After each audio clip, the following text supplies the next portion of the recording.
Not so much a tin air as a wall of concrete.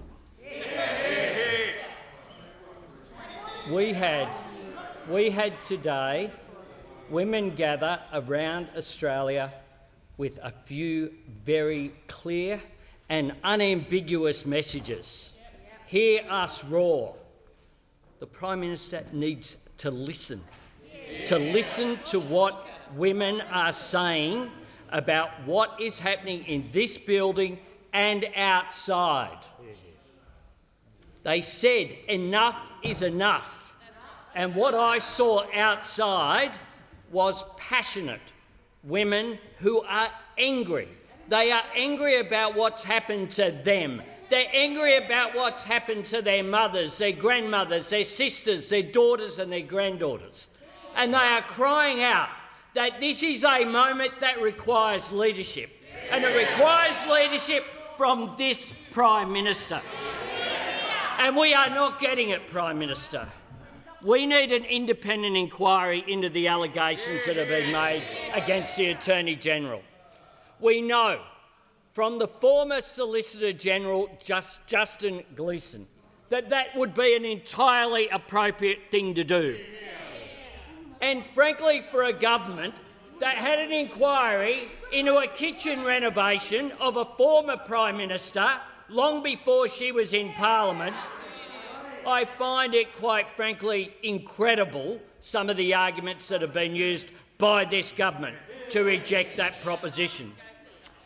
The fact is that day after day more information has come out. Over recent days, James Hook's remembrances about what he said with the woman at the centre of the allegations and conversations that he says he had way back in the early 1990s with the current Attorney-General.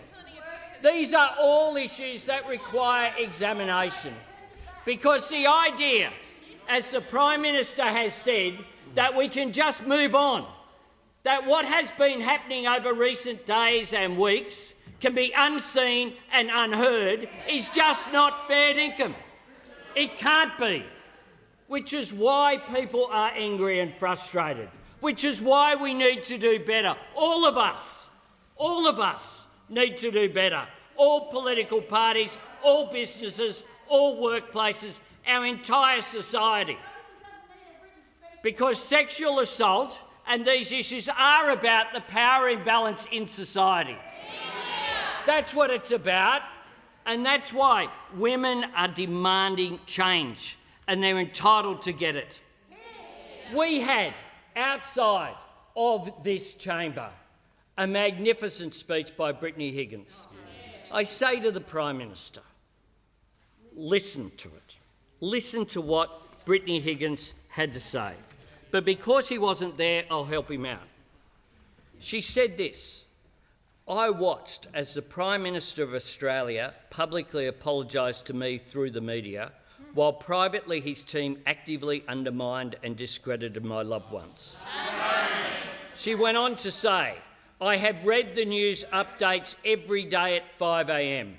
because I was waking up to new information about my own sexual assault through the media. Details that were never disclosed to me by my employers. Information that would have helped me answer questions that have haunted me for years. A reported sexual assault happened just metres from the Prime Minister's office. We know that multiple ministers were informed. We know, for example, over issues like the Special Minister of State would have been informed at the time that something had happened in that office. We know that one member of the PM staff knew 2 years ago. A second member of his staff said it would be raised with his Chief of Staff 2 years ago. A third member of his staff knew the alleged perpetrator was dismissed 2 years ago. A fourth member of his staff checked in with Ms Higgins after Four Corners last year. We know that a former Prime Minister and the former Deputy Leader of the Liberal Party have said very clearly that it's not credible that this information wouldn't have flown up the chain. And we know that the Prime Minister, when I have raised questions in this House about these issues, have appointed his former Chief of Staff to do an inquiry about what his staff knew. All he has to do is just ask them. But we had an inquiry by the same person into the sports rights fiasco that took a couple of weeks. It's now been more than a month, and we still have not had any information here. The Prime Minister correctly points out that this has been an issue for a long period of time, respect and treatment of women, and he's right at that. He raised the issue at the Australian Human Rights Commission. They produced a report, Respect at Work, more than a year ago, and the government hasn't even bothered to respond to the recommendations. You wonder why people are frustrated and came all the way to Canberra to demonstrate that anger. What happened during that week was that on the Thursday, the government gagged debate to get rid of the Family Court of Australia. What priorities were there that said at a time that gender violence was an issue and family violence was an issue, you'd get rid of the court designated to deal with those issues? How has it been helped by that? But that was this government's priority. Its priority throughout all of this, as with everything, is political management.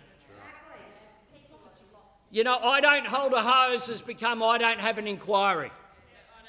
Never taking responsibility for the high office that the Prime Minister holds. Women are asking that he fulfil that responsibility. And this parliament deserves it. Women need to feel as though they can come forward with complaints that they have. The fact is, though, that the Prime Minister has made statements like, at this stage there are no matters that require my immediate attention. Really, Prime Minister? Nothing to see here? Just move on?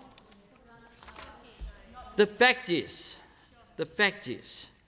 that, as Brittany Higgins said, also outside, and I'll conclude with this, I had my suspicions confirmed when the media exposed a long list of people who knew what had happened to me, a list that seemed to grow by the day as truths about internal reviews, Senate committee submissions, office cleans, our witness accounts were all unearthed. I've seen two powerful women speak in recent times, Mr. Speaker, and those speeches and those women give me great hope for Australia's future. They're Brittany Higgins and her extraordinary speech today that just reinforced to me the courage in order to come forward. The second, of course, is Grace Tame. Yeah. The two are connected. It was when Brittany Higgins saw Grace Tame there at the Australian of the Year commemorations and her powerful speech under the theme, Let Her Speak, that encouraged Brittany Higgins to come forward. Those women do all of us as Australians proud, but we need to do more than just listen. But that's a first step. Just listen to what they're saying. Forget about the political management, just listen to what they're saying and then act, because we are in a position to act. Not abolishing the family court, not moving backwards, but moving forwards to give proper funding to organisations that deal with family violence, to make sure that women can be protected at work, to have industrial relations policies that defend the rights of women at work.